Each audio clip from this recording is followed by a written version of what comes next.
22.53 seconds. That's all it took for Shericka Jackson to reignite the fire. At the Racers Grand Prix, the Jamaican sprint queen stormed to victory in the women's 200 meters, clocking a season's best of 22.53 seconds with a legal wind of +1.0. But let's not sugarcoat it. This wasn't just about a win. This was a message, a warning shot, a defiant roar from a woman who many critics were already trying to write off this season. But here's the million-dollar question. Is this comeback real? Or is it just a desperate attempt to stay relevant in a sport that waits for no one? For months now, whispers have been growing louder.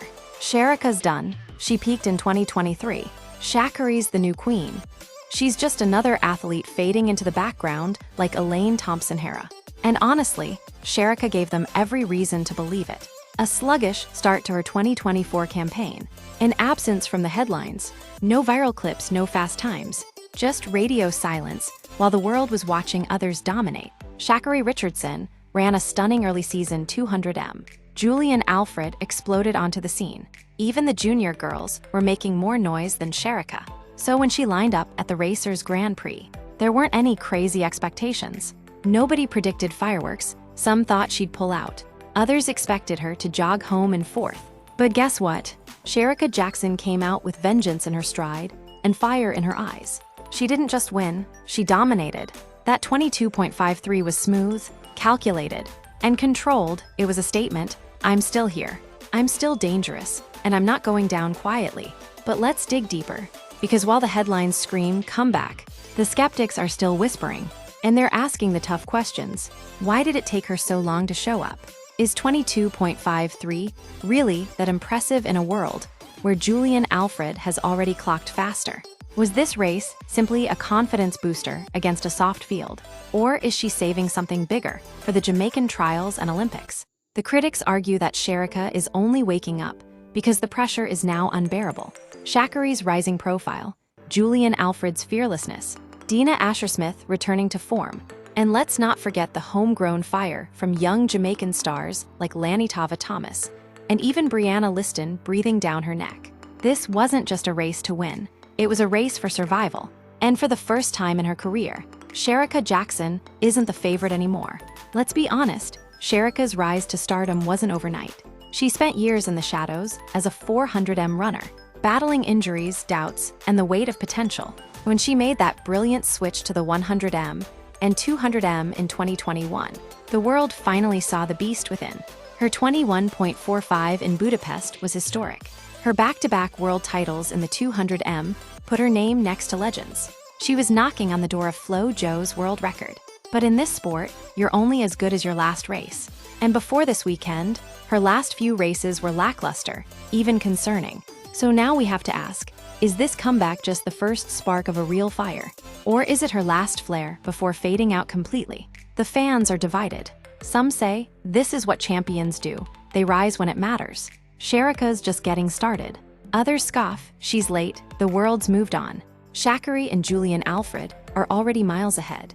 And then there's the harsh truth nobody wants to say out loud. Shericka Jackson is 30, and in a sport where younger, faster, and hungrier athletes show up every year, that number matters. Just ask Elaine Thompson-Herah, who's now battling to prove she's still relevant after 2 Olympic doubles. Shericka's not just fighting for medals now. She's fighting for legacy, for survival, for her seat at the table. Here's the real controversy. Shericka Jackson is still better than 90% of the field. But that's not enough anymore. Not when Sha'Carri is running with confidence. Not when Julian Alfred is fearless. Not when the world is watching for a new queen. Shericka has to be dominant, ruthless, terrifying. And a 22.53 is a good step. But it's not terrifying.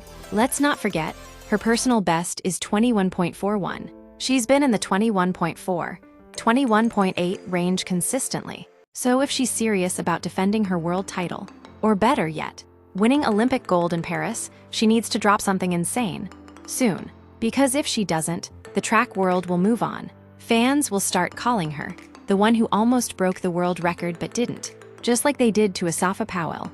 Now here's the twist. What if Shericka is playing chess while everyone else is playing checkers?